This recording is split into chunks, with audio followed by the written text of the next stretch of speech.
Agradeço o convite da Batata Precisa de Você e queria começar com uma reflexão sobre o que é este lugar, este momento, no momento que nós estamos dentro do contexto do momento que estamos passando na cidade de São Paulo, no Brasil, um momento muito claro de crise urbana, né? Bom, além da gente não ter água, não ter luz, ficar no congestionamento e continuar uma cidade absolutamente inóspita, né? Quer dizer, mais que isso do que para caracterizar uma crise, é importante a gente entender esse momento muito mais do que, não choveu, temos um problema que não fizeram tanto metrô, não fizeram uma obra tal que está faltando, quando vão fazer. Entender esse momento como uma crise de um modelo de fazer cidade, de um modelo de se apropriar da cidade e de um modelo de gestão da cidade. Eu usei a palavra gestão, que inclui a ideia de governo da cidade, mas inclui também a ideia da administração cotidiana da cidade, do fazer cotidiano da cidade. Tudo isso está evidentemente em crise, porque se não tivesse em crise, nós não estaríamos vivendo essa situação que nós estamos vivendo. E é uma crise, diante da crise de um modelo, então não é por acaso que a água vai acabar e todo mundo fala, e agora a água vai acabar.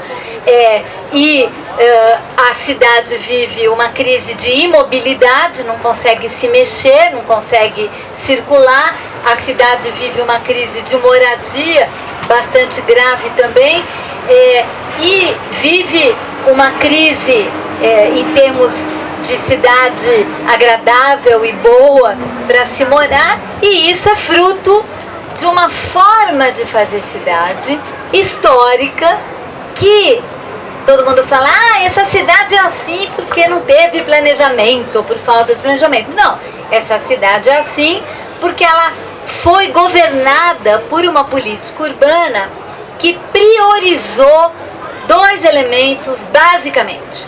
A cidade como um lugar para fazer negócios públicos e negócios privados, isso quer dizer, para gerar renda, né? Gerar emprego, gerar riqueza, né? Essa é a primeira grande questão, primeira matriz. Sobre todas as outras, a cidade como polis, como um espaço político, como um espaço cívico, como um artefato cultural, como um espaço de encontro, de criação, como um espaço de determinação, tudo isso é relegado em detrimento da ideia da cidade como um lugar para gerar renda, para gerar riqueza, para alguns, renda essa concentrada na mão de alguns, cada vez mais concentrada, negócios públicos e negócios privados, a incorporação imobiliária, que são os negócios privados, a gestão e os serviços públicos, todos privatizados.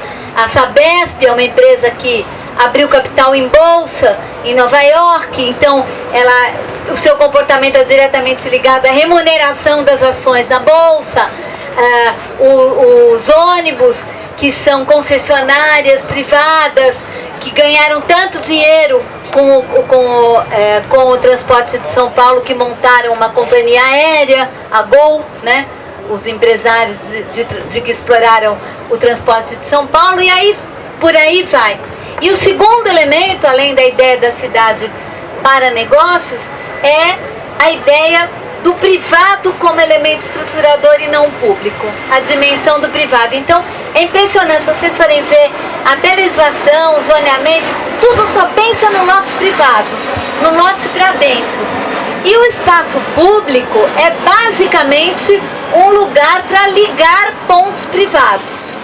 As residências com os comércios, as indústrias, e é um lugar para circular mercadorias e pessoas, cargas e pessoas. É dessa forma, e ele é residual, e todo o planejamento da cidade, toda a política urbana jamais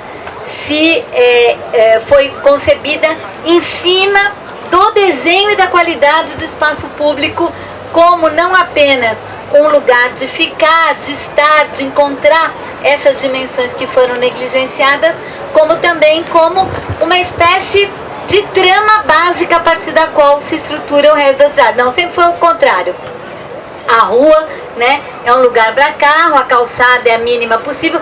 Tanto é, vou dar um exemplo máximo disso, no Polo Empresarial Sul, esse que continua esse eixo para cá, a Faria Lima, Berrini, Marginal de Pinheiros, se vocês forem pegar a Berrini tem uma calçada em alguns lugares de 60 centímetros, 70 centímetros, ou seja, tem menor importância a calçada, é um lugar para o carro acessar uma torre, um estacionamento subterrâneo, ou um helicóptero por cima, acontecer tudo dentro de um espaço fechado. Então eu falei tudo isso só para dizer da importância política e na política urbana da cidade de movimentos que estão defendendo uma valorização do espaço público e de movimentos que estão defendendo a ideia de que esse espaço público, a construção desse espaço público, não é só o desenho do arquiteto de uma praça bonitinha, de uma calçada bonitinha, embora também tenha uma calçada bonitinha, uma praça, um projeto minimamente decente de praça, também dá uma bela ajudada, né, se os paisagistas conseguirem fazer isso. Mas não é só isso.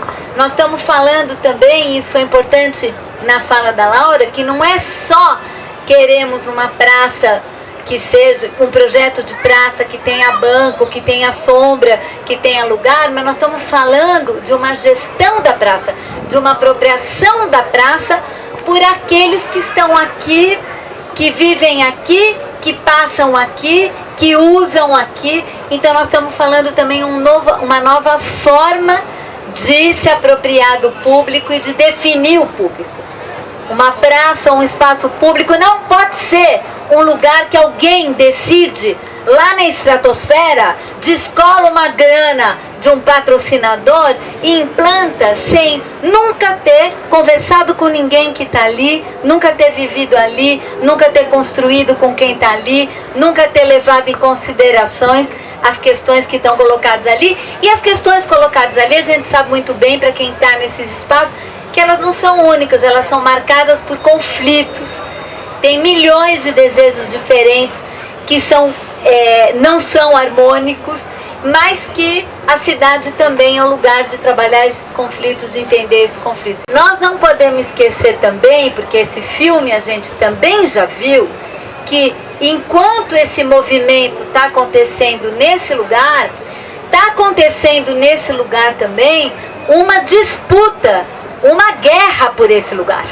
O que vai ser esse lugar no futuro? Porque o Largo da Batata popular nordestino, que se formou a partir deste lugar como um terminal de ônibus que saía daqui em direção à periferia, está sofrendo um enorme processo de transformação, e isso era o projeto da Operação Urbana que definiu esse projeto aqui. E a ideia de ser um lugar nada tem a ver com essa ideia, exatamente essa ideia, de ser uma extensão para o lado de cá, do Polo Empresarial Sul, que se constituiu ali junto à Berrini, a Marginal de Pinheiros, e na Faria Lima Chique. Então a gente tinha a Faria Lima Chique e aqui era a Faria Lima Trash, né?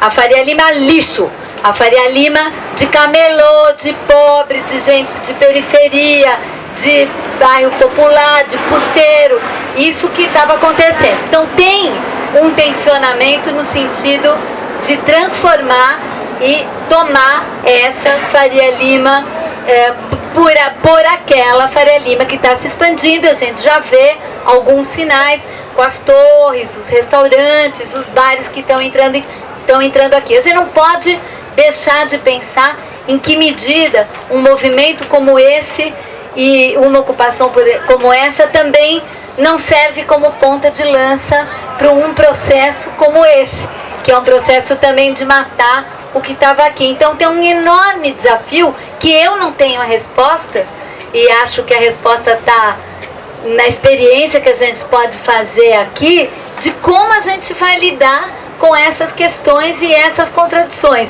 Que luta é essa? Nós estamos aqui para afirmar um Largo da Batata que, com seu sentido cultural, hoje alternativo, vai ser a ponta de lança de um processo de expulsão massiva de tudo que não é financiarizado, pela expansão de um urbanismo financiarizado, ou isso aqui vai ser um lugar para ressoar resistências e permanências daquilo que ainda está aqui e que, a minha opinião, tem todo o direito de permanecer. Eu só queria colocar essas questões para a nossa conversa inicial.